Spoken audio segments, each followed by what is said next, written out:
Shalom semuanya, senang kembali dalam program Deep Talk with Pastor. Kita melanjutkan tadarusan dari kitab Yeremia ya. Dan saya berharap semua dalam kondisi yang sehat, terus semangat dalam hidup bersama dengan Tuhan ya. Terus utamakan Tuhan dan jangan pernah tinggalkan Dia. Dan untuk menumbuhkan iman kita, kita membaca Alkitab sekaligus merenungkannya ya. Lewat program ini saya mengajak semua untuk mulai berani, untuk mulai menyukai, mencintai, membaca Alkitab. Paling enggak, ya seperti program tadarusan 1 pasal sehari. Kalau misalnya punya waktu lebih panjang lagi, bisa lebih banyak lagi pasalnya. Andai kata tidak punya waktu yang lebih banyak, ya 1-2 ayat tapi direnungkan itu juga pasti akan berguna buat tubuh kita, buat hidup kita, buat roh kita terutama ya. Sehingga kalau roh kita sudah benar-benar dewasa ya, maka dalam artian bisa mengendalikan seluruh tubuh ini, hidup kita pasti akan menyenangkan Tuhan. Ya, sebelum kita mulai, kita tundukkan kepala, kita doa. Bapak yang baik, terima kasih buat hari ini kami boleh melanjutkan tadarusan Alkitab kami. Berikan hikmat marifat-Mu kepada kami semua sehingga kami benar-benar dapat rema dari apa yang kami lakukan pada hari ini. Bicara kepada kami, jangan satupun kami yang Kau lalui. Bapak Ibu, sama-sama kita siapkan Alkitab kita ya.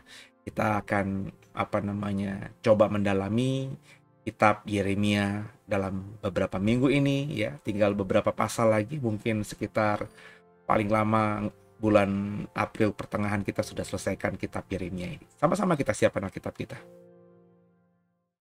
Besar perbuatanmu ajaib, tiada seperti Engkau, tiada seperti Engkau.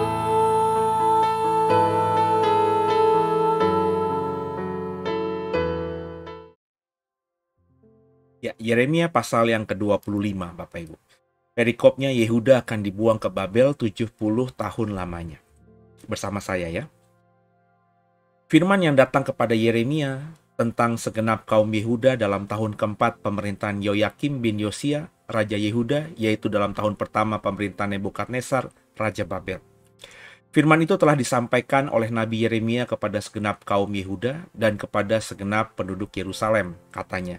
Sejak dari tahun yang ke-13 pemerintahan Yosia bin Amon, Raja Yehuda, sampai hari ini, yaitu sudah 23 tahun lamanya, firman Tuhan datang kepadaku dan terus-menerus aku mengucapkannya kepadamu. Tapi kamu tidak mau mendengarkannya. Juga Tuhan terus-menerus mengutus kepadamu semua hamba-hambanya, yakni nabi-nabi, tapi kamu tidak mau mendengarkan dan memperhatikannya. Kata mereka, bertobatlah masing-masing kamu dari tingkah lakumu yang jahat dan dari perbuatan-perbuatanmu yang jahat.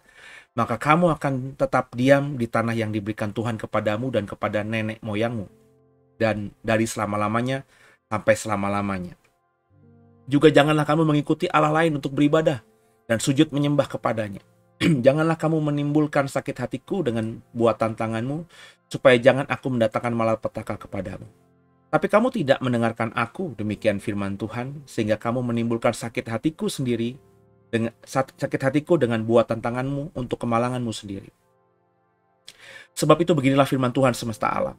Oleh karena kamu tidak mendengarkan perkataan-perkataanku, sesungguhnya aku akan mengerahkan semua kaum dari utara, demikian firman Tuhan, memanggil Nebukadnezar Raja Babel, hambaku itu. Perhatikan Bapak Ibu, Nebukadnezar Raja Babel disebut Tuhan hambaku itu. Ya, aku akan mendatangkan mereka melawan negeri ini, melawan penduduknya, dan melawan bangsa-bangsa sekeliling ini, yang akan kutumpas dan kubuat menjadi kengerian, menjadi sasaran suitan, dan menjadi ketandusan untuk selama-lamanya. Aku akan melenyapkan dari antara mereka suara kegirangan dan suara dunia, suara pengantin laki-laki, pengantin perempuan, bunyi batu kilangan dan cahaya pelita. Ayat 11. Maka seluruh negeri ini akan menjadi reruntuhan dan ketandusan, dan bangsa-bangsa ini akan menjadi hamba segala Raja Babel 70 tahun lamanya.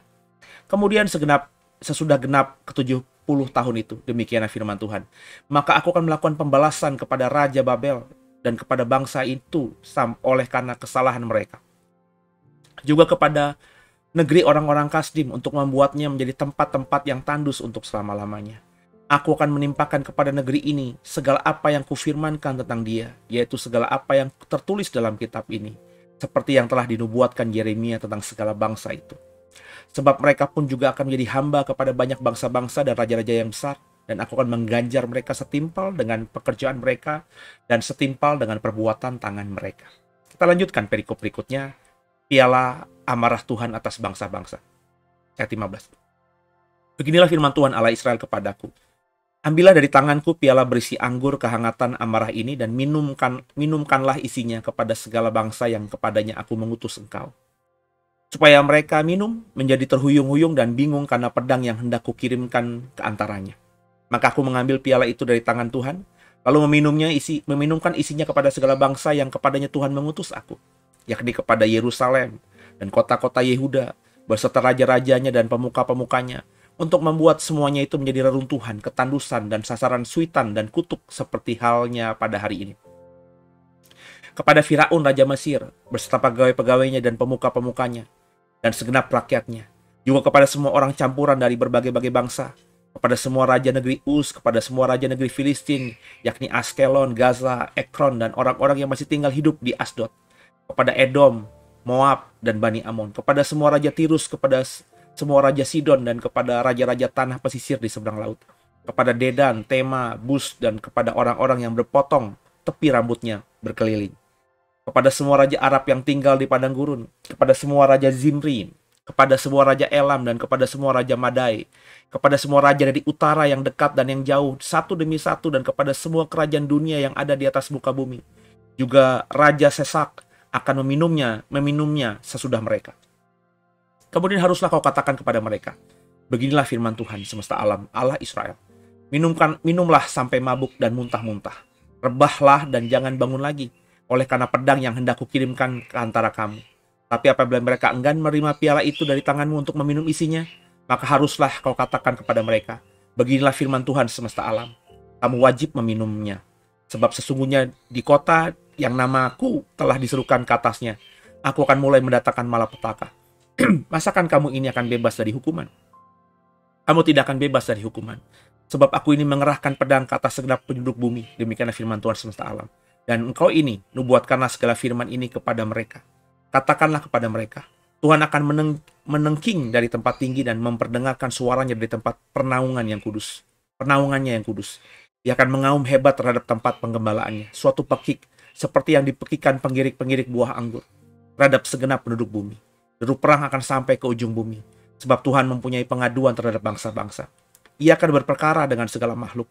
Orang-orang fasik akan diserahkannya kepada pedang. Demikianlah firman Tuhan. Beginilah firman Tuhan semesta alam. Sesungguhnya malapetaka akan menjalar dari bangsa ke bangsa. Suatu badai besar akan berkecamuk dari ujung-ujung bumi. Maka pada hari itu akan bergelimpangan orang-orang yang mati terbunuh oleh Tuhan dari ujung bumi sampai ke ujung bumi. Mereka tidak akan diratapi, tidak akan dikumpulkan dan tidak akan dikuburkan. Mereka akan menjadi pupuk di ladang. Mengeluh dan berteriaklah, hai para gembala. Berguling-gulinglah dalam debu, hai pemimpin-pemimpin kawanan kambing domba. Sebab sudah genap waktunya, kamu akan disembelih, dan kamu akan rebah seperti domba jantan pilihan.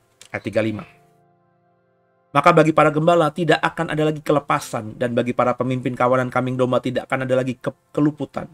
Dengar, para gembala berteriak, para pemimpin kawanan kambing domba mengeluh, sebab Tuhan telah merusakkan padang gembalaan mereka. Dan sunyi sepilah padang rumput yang sentosa, oleh karena murka Tuhan yang menyala-nyala itu. Seperti singa, ia meninggalkan semak belukar persembunyiannya, sebab negeri mereka sudah menjadi ketandusan, oleh karena pedang yang dahsyat dan oleh murkanya yang menyala-nyala. Haleluya. Bapak Ibu, kita akan masuk dalam pasal-pasal yang memang akan lebih tajam lagi bagaimana murka Tuhan terhadap Yehuda itu ternyata berdampak kepada bangsa-bangsa sekitar. Dikatakan tadi bahwa Yehuda itu akan dihancurkan dan dibuang ke Babel. Disebutkan, saya tadi ucapkan juga ketika membaca Alkitab ayat itu, bahwa Nebukadnezar Tuhan panggil sebagai hambaku. Padahal kita tahu Nebukadnezar dan Babel itulah yang menghancurkan Yehuda. Artinya apa Bapak Ibu?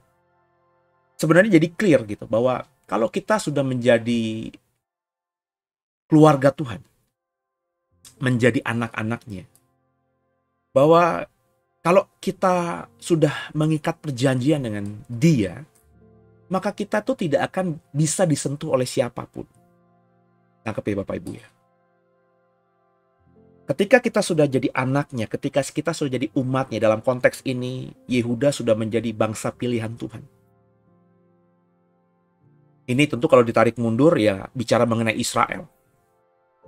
Tapi kita tahu meskipun Israel itu keturunan Abraham, Ishak dan Yakub, tapi faktanya bahwa janji Tuhan kepada Abraham, Ishak dan Yakub, dalam hal ini kepada Israel secara utuh, itu secara spesifik akhirnya Tuhan hanya berikan kepada Yehuda.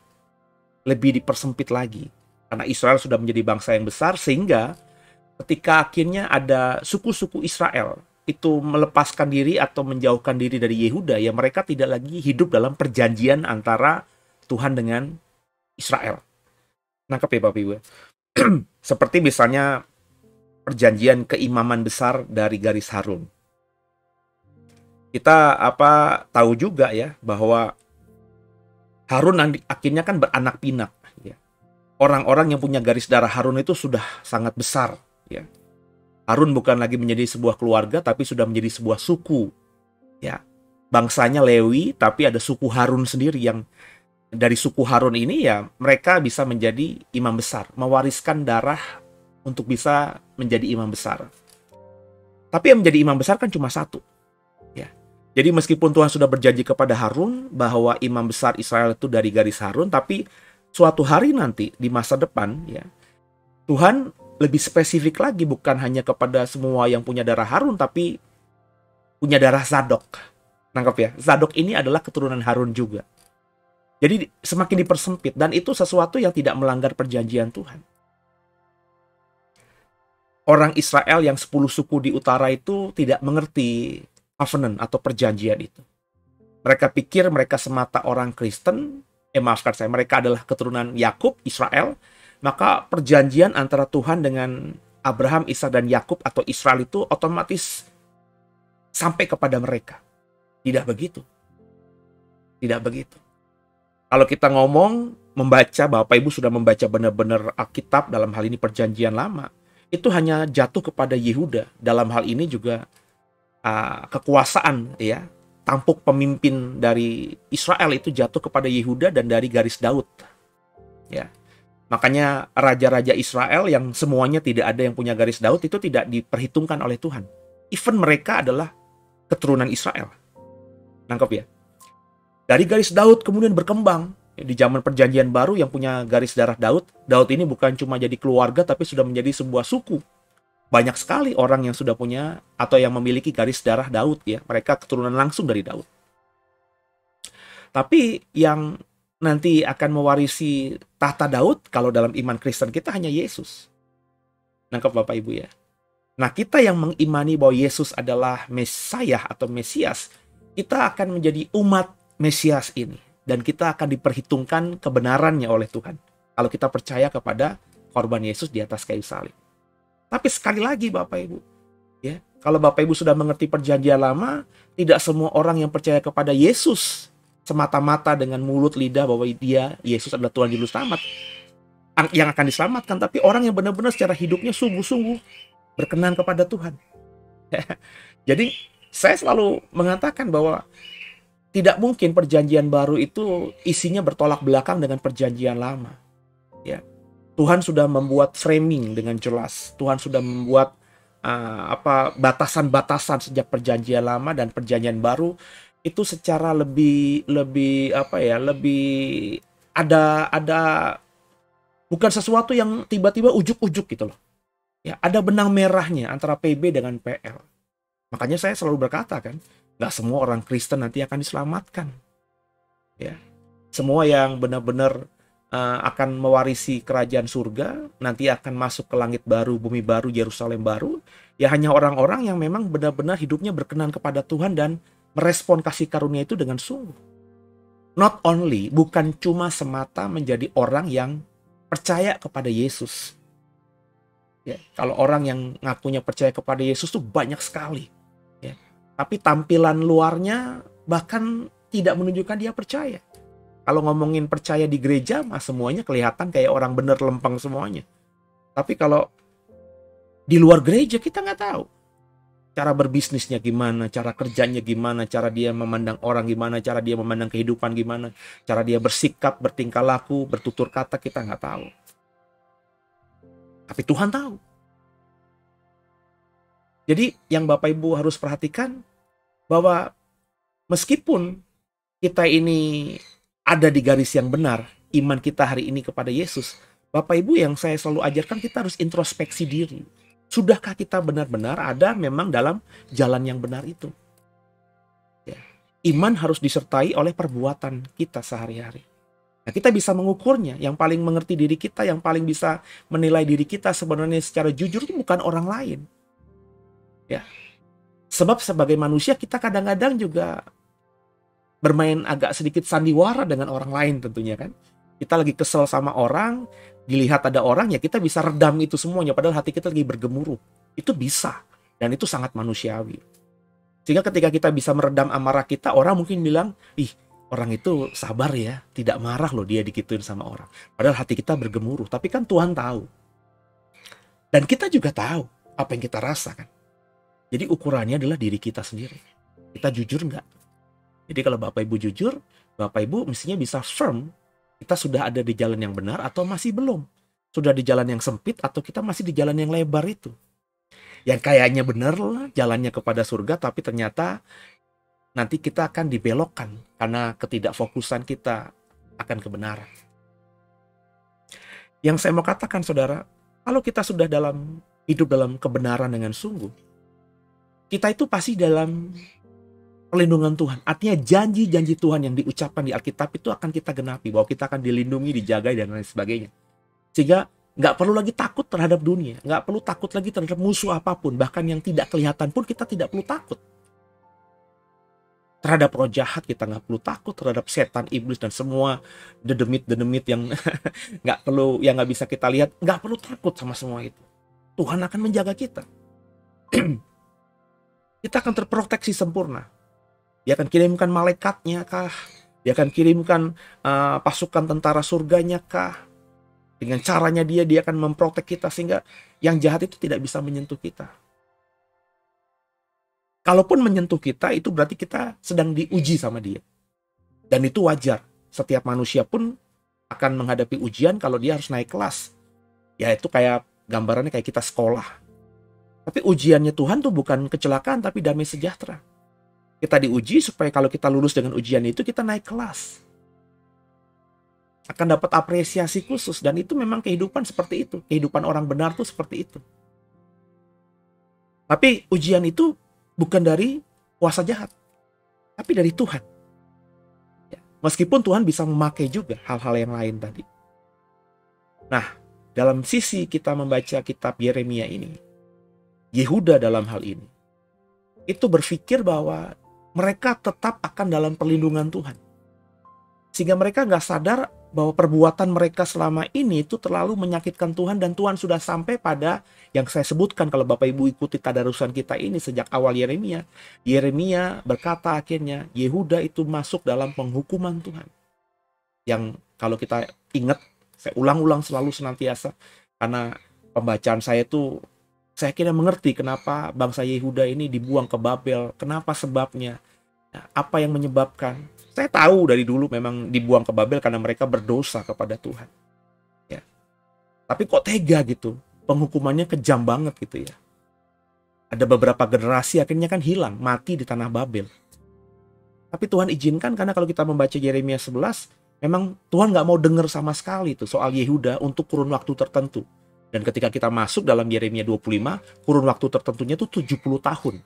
Mereka ada dibuang di Babel dan Tuhan tidak akan dengarkan doa-doa mereka as a nation, sebagai sebuah bangsa. Saya bilang, tetap ada orang-orang tertentu yang memang Tuhan izinkan karena memang mereka hidupnya benar seperti Daniel, Sadrak, Mesak, Abednego. Yeremia termasuk di sini. Tapi mereka tidak bisa mewakili sebuah bangsa kan? Masakan Daniel kita bisa mewakili, imannya Daniel kita bisa. Kemudian lugu berkata bahwa imannya Daniel ini adalah gambaran dari iman orang-orang Yehuda di Babel. Nggak bisa begitu.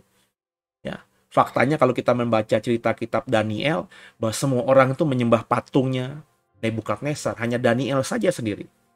Berarti kalau semua orang, berarti kan semua orang yang Yehuda yang dibuang di Babel juga menyembah. Ya, sampai-sampai ada yang berkata bahwa kalau begitu Daniel, Sadak, Mesak, Abednego juga menyembah dong gitu ya. Ya, kalau kita membayangkannya, membaca Alkitab parsial, ya kayaknya ya benar. Karena di dalam kitab Daniel itu ya hanya Daniel saja yang tidak menyembah kepada patungnya, apa namanya, yang hanya tetap menyembah kepada Tuhan naik ke Sotoh menuju ke kiblat ke Yerusalem. Yang semuanya kalau kata Alkitab ya, kata Alkitab Daniel, seolah-olah digambarkan menyembah, termasuk semua orang Yehuda, termasuk Sadak, Mesak, Abednego. Tapi kalau kita membaca bagaimana kitab Daniel awal, bahwa Sadak, Mesak, Abednego bahkan menjaga kekudusan mereka seperti Daniel, sama seperti Daniel, bersama-sama dengan Daniel, ya kita bisa asumsikan bahwa mereka tidak termasuk kelompok ini. Ya. Kemudian kan juga mereka diberikan kepercayaan, dan kemudian juga kita tahu bahwa akhirnya mereka pun Tuhan jaga dari goa api itu kan, ya kan, dapur api itu kan, ya, terjagai. Artinya Tuhan jaga mereka karena iman mereka. Ya. Itu juga artinya menunjukkan bahwa dalam konteks ketika seolah-olah hanya Daniel saja yang percaya kepada Tuhan, Sadak, Mesak, Abednego memang tidak tercium atau tidak tercover. Ya, karena kalau kita membaca kitab Daniel pasal awal, mereka sudah jadi pembesar-pembesar. Bisa saja cerita soal Daniel bahwa hanya dia seorang, ya karena Daniel masih ada di ibu kota Babel, ya, bersama dengan di istana raja. Sedangkan Sadak, Mesak, Abednego sudah menjadi misalnya gubernur atau utusan raja di wilayah-wilayah yang jauh di negara-negara lain, karena kan Nebukadnezar, raja Babel saat itu, Babel dalam hal ini kerajaan yang imperiumnya besar sekali. Banyak kerajaan-kerajaan yang sudah ditaklukkan. Bisa saja Sadak, Mesak, Abednego sudah menjadi utusan raja Babel, perwakilan raja Babel untuk menjadi raja kecil atau kayak duta besar gitu di wilayah-wilayah kerajaan-kerajaan taklukan.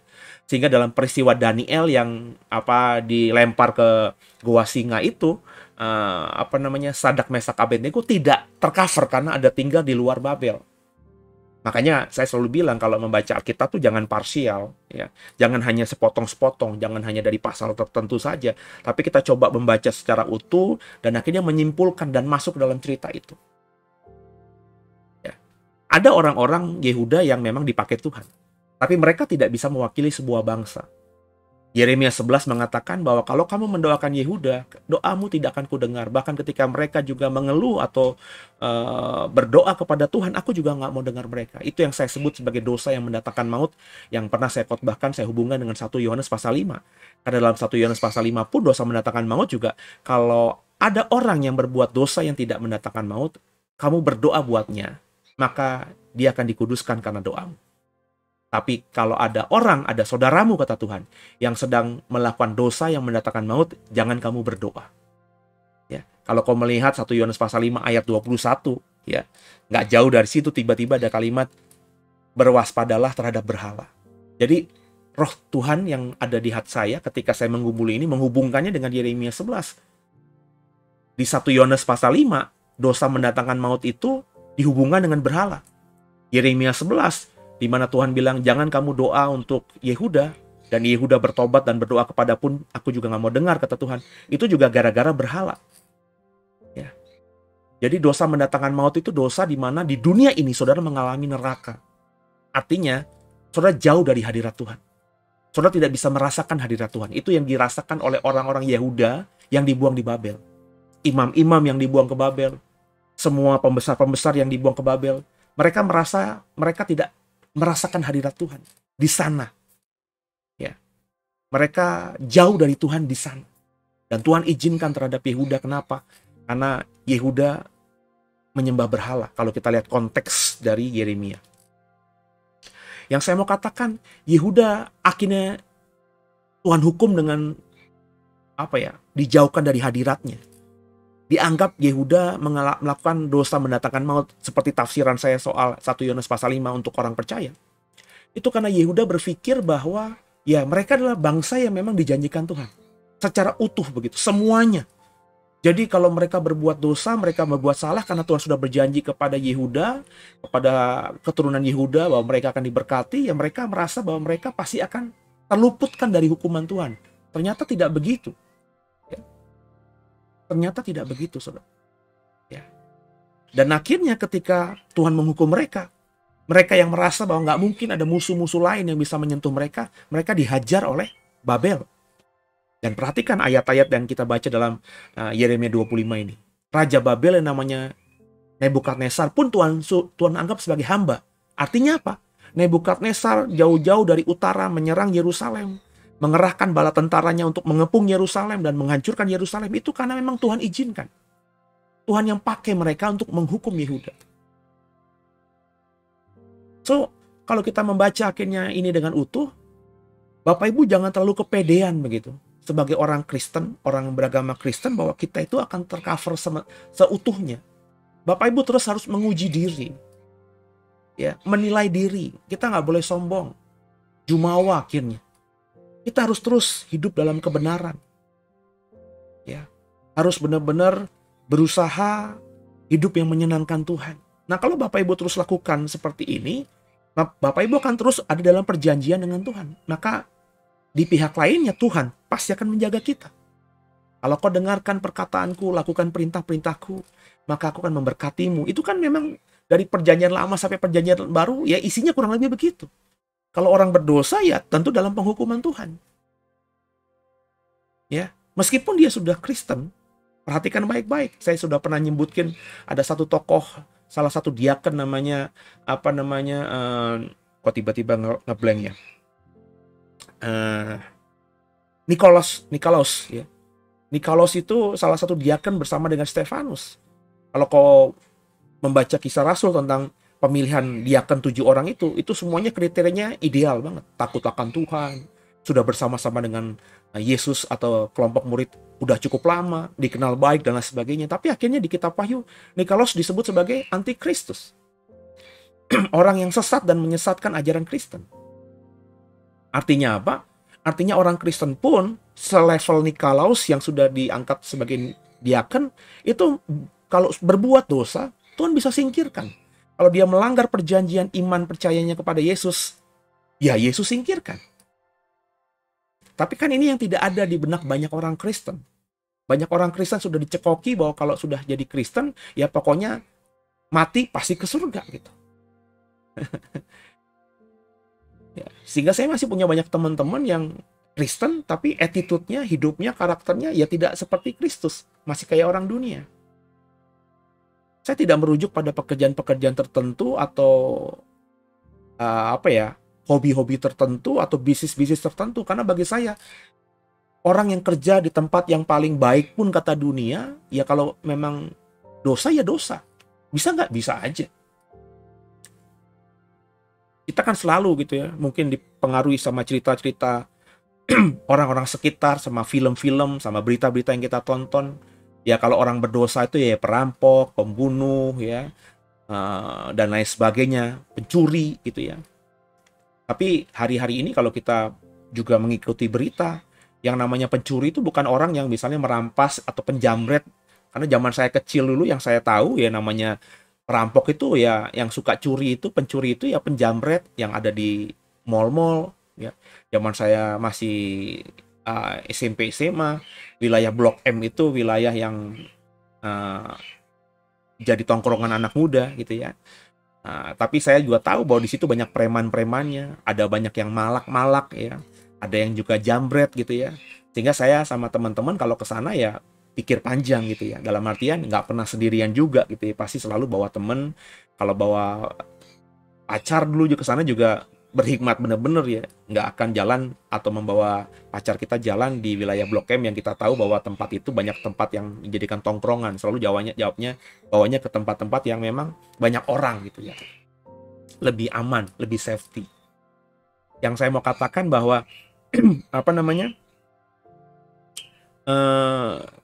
kita tuh harus kalau dihubungkan dengan cerita Yehuda itu, kita harus merasa bahwa ya kita ini sudah melangkah dengan benar apa belum. Jangan kita pikirannya tuh terlalu lugu gitu. Zaman saya kecil tadi saya sudah ceritakan yang namanya pencuri itu seperti itu. Tampilannya pakai zaman Orde Baru ya. Itu orang bertato itu udah konotasinya negatif. Ya, dulu ada Petrus penembak misterius. Zaman saya SD kalau nggak salah. Ya. Itu yang dibunuh sama aparat itu untuk membuat preman-preman jadi takut. Itu yang dibunuh semuanya orang-orang yang bertato. Korban dari penembak misterius itu selalu bertato. Dan kebetulan saya tinggal di komplek tentara di Kebun Jeruk, komplek Kodam. Itu pernah ada satu mayat dibuang di depan komplek kita karena anak-anak seusia saya dan di atas saya itu memang anak tentara saat itu emang tengil-tengil, sering mabok-mabokan, sering juga ya kayak preman-preman gitulah, sering berantem, tawuran dan lain sebagainya.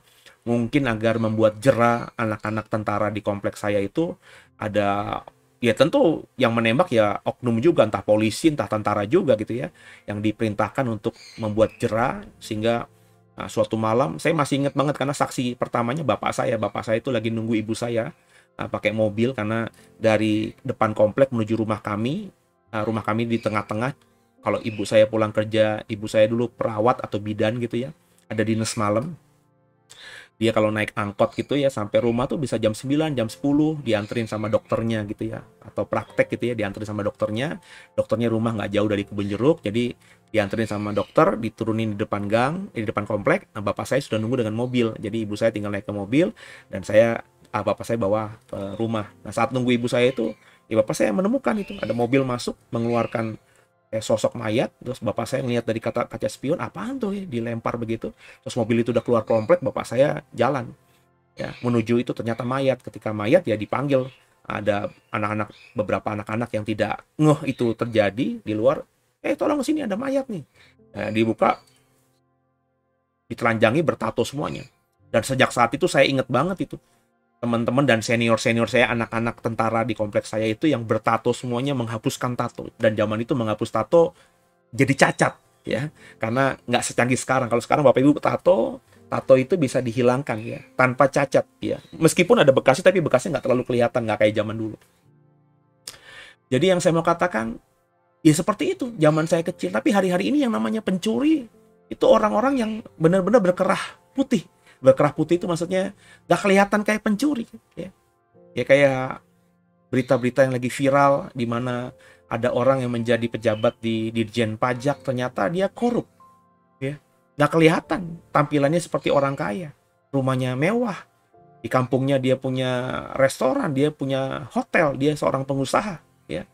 Tapi itu didapatkan semua dari korupsi, pencuri. Ya, zaman dulu juga ada sih, di zaman Orde Baru mungkin lebih gila lagi ya korupsinya. Cuma nggak ke blow up gitu. Ya. Masih ada belum keterbukaan. Hari ini kan semuanya gampang terbuka. Dengan media sosial ya kita bisa aja kalau kita ketemu tetangga yang kita tahu pegawai negeri tapi kok punya mobil mewah, hidupnya borjuis gitu ya. Tinggal kita videoin kalau kita jahat gitu ya. Ini pegawai negeri kok kayaknya gajinya cuma segini tapi rumahnya begini ya. Oh, itu bisa kalau viral ya pasti itu kan diusut gitu. Sekarang begitu mudahnya orang untuk bisa menjatuhkan seseorang ya. Nah, apa ya maksud saya? Kalau zaman dulu kan nggak, sosial media nggak seperti sekarang, nggak ada bahkan gitu ya. Beritanya dari koran, dari TV-TV dan koran zaman Orde Baru juga TV-TV dan koran yang benar-benar diproteksi oleh pemerintah. Nyaris kayak komunis kalau menurut saya juga ya. Kalau ada berita yang di koran aja kita tahu, Bapak Ibu yang sejaman saya tahu dong ya. Kalau ada koran yang nulis berita yang agak-agak berseberangan dengan pemerintah atau memposisikan diri koran itu sebagai oposisi pemerintah, itu di bredel. Saya masih inget banget itu. Ada di bredel itu artinya nggak ditarik izinnya, tidak boleh lagi diedarkan. Seperti itu. Anak-anak milenial atau anak-anak generasi sekarang nggak ngerti. Makanya mereka berpikir bahwa zaman Orde Baru itu lebih bagus. Tapi kita yang hidup di Orde Baru kita tahu semuanya lah. Ya. Jadi kalau bilang di zaman Orde Baru lebih indah, ya lebih indah karena memang yang buruk-buruknya nggak terblow up gitu. Ya korupsinya kalau sekarang bilang kok zaman sekarang malah korupsinya lebih banyak ya. Kok zaman sekarang itu malah gila ya korupsinya. Nggak gitu. Ya, itu karena sudah era keterbukaan. Ya. Orang-orang yang ngomong gitu meskipun itu kayaknya pinter, ya orang-orang yang nggak ngerti bahwa sekarang ini memang begitu terbukanya, ya. Semua orang nggak punya rahasia, ya. Saya sekarang ini aja setiap hari ada entah 5 sampai 6 WhatsApp masuk dari orang-orang yang menawarkan produknya, ya. Saya nggak tahu itu dapat nomor telepon dari siapa. Ya mungkin saya pernah ya ninggalin nomor telepon misalnya, kan kadang-kadang kalau ke restoran tertentu, Pak, bisa minta nomor teleponnya, Pak. Nanti kalau ada promo-promo tertentu, nanti kita WhatsAppin. Ya bisa saja nanti orang yang mendapatkan nomor telepon kita dari restoran itu, kemudian ketika datanya sudah banyak, itu dijual sama orang ke orang lain kan, ya kan? Bisa itu, ya. Eh, Bisa juga kita nyimpen nomor ketika kita bertransaksi di bank atau buka rekening di bank. Bisa saja itu oleh pihak bank, kemudian nomor-nomor itu dijual gitu. Kalau nggak dijual, ada banyak sekali juga sekarang ini apa tuh orang-orang yang bisa ngebajak gitu ya, apa namanya, internet itu ya, jago coding sehingga bisa bisa curi data-data dari nasabah-nasabah bank tertentu. Bapak Ibu apalagi yang suka minjem ya, minjem kredit online ya, kan banyak tuh pinjol-pinjol. Itu kan data Bapak Ibu, makanya saya bilang jangan sekali-sekali lah minjem di situ gitu ya. Meskipun lebih mudah kayaknya karena langsung cair, itu data kita udah pasti disebarluaskan ya. Ya kalau bagi saya Bapak Ibu yang sudah pernah melakukan eh, pernah ikut meminjam di pinjol-pinjol itu, ganti nomor telepon aja ya.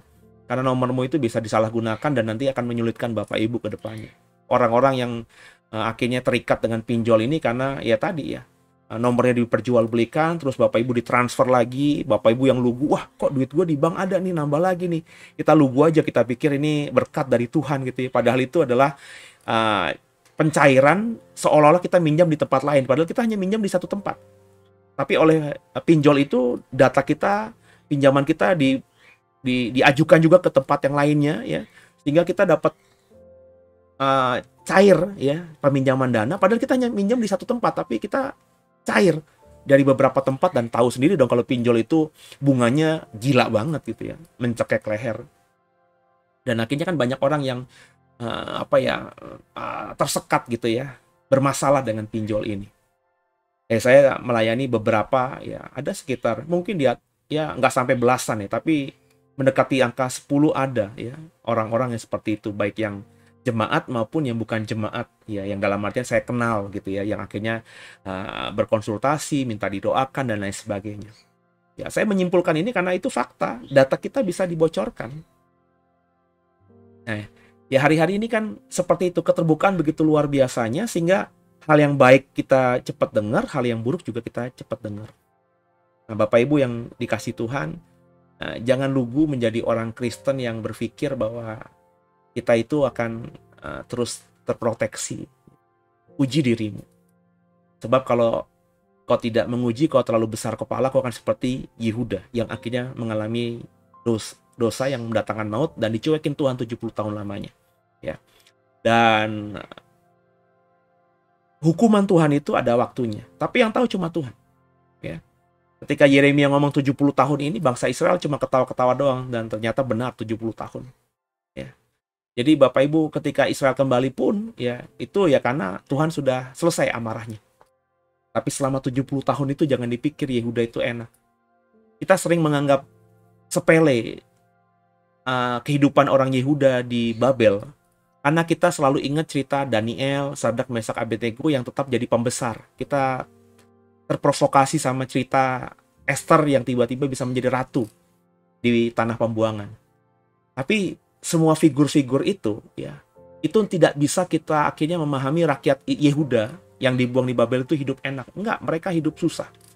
Mereka berdoa, mereka dicuekin Tuhan.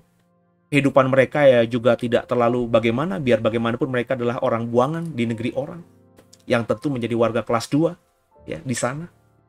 Jadi jangan sampai cerita tentang Yehuda di Babel dalam kitab Yeremia ini kita lewati begitu saja, sehingga akhirnya kita nantinya menjadi orang yang seolah-olah tidak mengerti dan akhirnya jatuh di lubang yang sama seperti yang dibuat oleh orang Yehuda, bangsa Yehuda zaman dulu.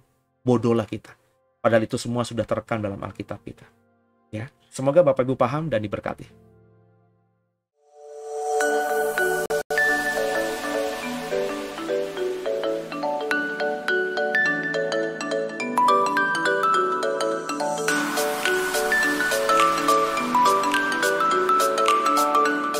Shalom, terima kasih untuk Bapak Ibu yang sudah join membership. Kedepan kita akan membuka level membership yang baru, yaitu berisi kelas pengajaran Alkitab secara teologi sistematis. Di bulan Maret-April, akan ada kelas eskatologi, dengan join level membership The Warriors Bible Club seharga 49.900 per bulan. Bapak Ibu sudah bisa mengikuti kelas ini full, juga konten-konten lainnya seperti Living in Wisdom, dan program lainnya. Jadi, yuk jangan lupa like, subscribe, dan komen-komen video kita, dan juga join membership dengan cara klik tombol join di bawah sebelah tombol subscribe, kemudian pilih levelnya. Atau untuk Bapak Ibu yang ingin upgrade level membership, bisa dengan cara klik tombol si perks, dan pilih level yang di atasnya. Terima kasih, Tuhan Yesus memberkati. Ya, saya baru lihat, wah ternyata menitnya udah menit ke-40. Jadi memang kalau lagi materinya ayat-ayatnya seru, jadi banyak hal yang saya mau sampaikan. Ada beberapa tadi yang belum tersampaikan, tapi coba nanti kita lihat di pasal berikutnya ya. Semoga nanti saya bisa bagikan juga buat saudara apa yang Tuhan taruhkan di hati saya. Terima kasih buat kebersamaannya, terus semangat dalam Tuhan. Semoga saudara terus mau mengikuti ini dan menjadikan program ini sebagai cara saudara akhirnya memiliki kecintaan untuk membaca Alkitab ke depannya. Harapan saya nanti di masa depan saudara, kalau program ini sudah tidak ada lagi atau sudah selesai tadarusannya, Bapak Ibu terus punya ritme membaca Alkitab ya, menyukai membaca Alkitab. Setiap hari paling nggak luangin waktu untuk membaca Alkitab. Sebab tanpa membaca firman Tuhan, ya dari mana iman saudara bisa bertumbuh? Saya termasuk orang yang tidak percaya iman bertumbuh itu dari pelayanan. Dengarkan saya, karena Alkitab tidak mengatakan demikian. Saudara boleh punya jam terbang pelayanan, setiap hari pelayanan kemana-mana, ke Kalimantan, ke Sulawesi, ke daerah-daerah, setiap hari pokoknya ngapain untuk melakukan pelayanan. Tapi kalau saudara tidak punya waktu untuk merenungkan firman Tuhan, ya iman saudara ya segitu-gitu aja. Tampaknya keren dalam pelayanan, tapi mental imannya atau imannya tempe. Ya, sebab iman itu bukan didapat dari pelayanan, bukan didapat dari jam terbang, bukan didapat dari berapa lama kau sudah jadi orang Kristen, sudah seperti apa kau melayani Tuhan. Iman hanya timbul dari pendengaran akan firman Kristus. Itu kenapa saya buat program ini. Itu kenapa meskipun saya sudah 20 tahun melayani, saya masih terus setiap hari baca Alkitab. Padahal kalau mau jujur baca Alkitab juga sebenarnya saya udah tahu lah ceritanya kemana ya. Larinya kemana, karena udah berkali-kali bolak-balik gitu. Saya udah berapa kali ganti Alkitab ya, dari awal bertobat di usia 27 tahun sampai sekarang udah mendekati angka 50 ya, itu udah belasan Alkitab kali, kalau nggak dibilang puluhan Alkitab yang sudah saya ganti. Kenapa? Ya karena sudah tidak layak lagi ya, sudah banyak coret-coretan, banyak robek-robek sana-sini karena sudah digunakan. Karena setiap hari saya baca Alkitab, maka Alkitab saya pasti kalau udah setahun 2 tahun itu udah ya, kalau dibawa-bawa ke gereja untuk pelayanan tuh udah tidak elok lagi bentuknya. Selalu ganti baru supaya ya lebih proper lah gitu ya. Maksud kita menyampaikan firman Tuhan, naik ke mimbar gereja, bawa Alkitabnya yang sudah dekil in the kumel gitu. Kalau bagi saya ya, dan Alkitab juga masih harganya masih bisa kita jangkau, masih ratusan ribu, 100, 200, 300 ribu. Saya juga pakai Alkitab yang paling murah, yang nggak sampai 100 ribu ya. Yang penting masih kelihatan proper, masih kelihatan bagus gitu ya. Oke. Semoga semua diberkati. Terus dukung program ini ya. Bapak Ibu boleh jadi membership karena saya mengajar banyak di sana. Bapak Ibu yang merasa diberkati oleh pelayanan saya, yang merasa bertumbuh imannya oleh pengajaran saya, ikut membership ya. Saya buat sekolah Alkitab di situ hanya 50.000. Mudah sekali kok jadi membership kita gitu ya. Itu saya akan mengajar banyak situ. Saya tidak akan banyak mengajar di program yang bisa diakses umum. Pengajaran-pengajaran saya yang lebih spesifik, yang lebih dalam hanya di membership ya. Jadi Bapak Ibu tinggal pilih mau ikut yang sekolah Alkitab. Kalau ikut sekolah Alkitab itu bisa semuanya didapatkan materi-materi dari membership, atau kalau hanya mau belajar topik-topik tertentu saja yang tidak dalam ranah akademis atau sekolah gitu ya, ya hanya 20.000 ya. Kalau yang sekolah Alkitab hanya 50.000, beda cuma 30.000, mendingan ngambil yang sekolah Alkitab. Bapak Ibu bisa dapatkan semua. Ya, kalau tiap minggu tuh kurang lebih paling sedikit 3 program yang akan Bapak Ibu dapatkan kalau jadi membership yang 50.000. Ya, nanti ke depannya bisa 4, bisa 5 ya, karena saya akan fokus mengajar di sana ya. Jadi nggak mungkin rugi itu ya. Pasti iman saudara bertumbuh. Demikian ya. Oke, kita tundukkan kepala, kita doa sebelum kita akhiri. Makasih Tuhan buat hari ini kami sudah belajar banyak soal Yeremia, soal apa yang dituliskan Yeremia. Mampukan kami jadi pelaku firman, bukan cuma pendengar firman. Ampuni salah dosa kami. Yesus Kristus adalah Tuhan Juru Selamat kami yang hidup, dan dalam tangan mula kami serahkan tubuh, jiwa, roh kami. Haleluya. Amin. Sampai jumpa di episode berikutnya di hari esok. Tuhan Yesus memberkati semuanya. God bless you.